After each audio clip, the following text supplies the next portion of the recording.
যারা ফজরের নামাজের পর আয়াতুল কুরসি পড়েন তাদের জন্য মৃত্যুর যন্ত্রণা কেমন হবে? হাতে 1 মিনিট সময় থাকলে পুরো হাদিসটি শুনে যাবেন।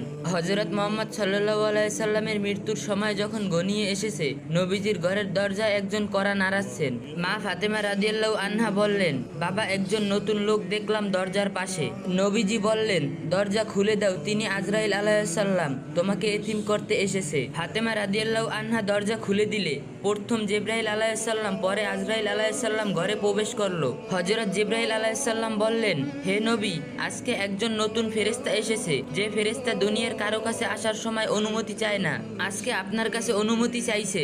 আপনি যেতে চাইলে সে আপনাকে নিয়ে যাবে, আর না যেতে চাইলে আপনাকে রেখে যাবে। নবীজি বললেন, থাকতে চাইলে কতদিন থাকতে পারবো? জিবরাইল আলাইহিস সালাম বললেন, আপনার যতদিন ইচ্ছা। নবীজি বললেন, তারপর কি? জিবরাইল আলাইহিস সালাম বললেন, তারপর যেতে হবে, কারণ জীবন যার আছে মৃত্যু তার হবেই। নবীজি বললেন, যেতে যখন হবে তাহলে এখনই আমি আমার আল্লাহর সাথে দেখা করতে চাই। হযরত আজরাইল আলাইহিস সালাম প্রথম নবীজির বুকের উপর হাত রাখলেন। নবীজি বললেন, আমার মনে হচ্ছে বুকের উপর উহুদ পাহাড় রেখেছে। নবীজি বললেন, কি রাখলেন আমার বুকের উপর? আজরাইল আলাইহিস সালাম বললেন, নবীজি, আমি জানি আপনি আল্লাহর সবচেয়ে সম্মানিত মেহমান, তাই আস্তে করে আমার হাতটা রাখলাম।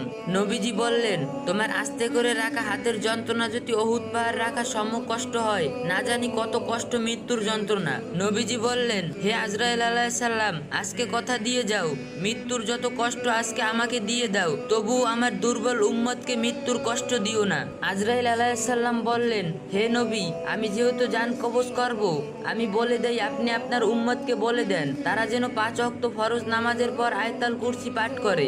আমি কথা দিলাম তারা মরণের কষ্ট তখন টেরও পাবে না। সুবহানাল্লাহ। আল্লাহ তাআলা আমাদের সবাইকে 5 ওয়াক্ত নামাজ পড়ার তৌফিক দান করুন। আর যে যত পারেন একটু বেশি বেশি করে কপি লিঙ্ক করে দিয়েন।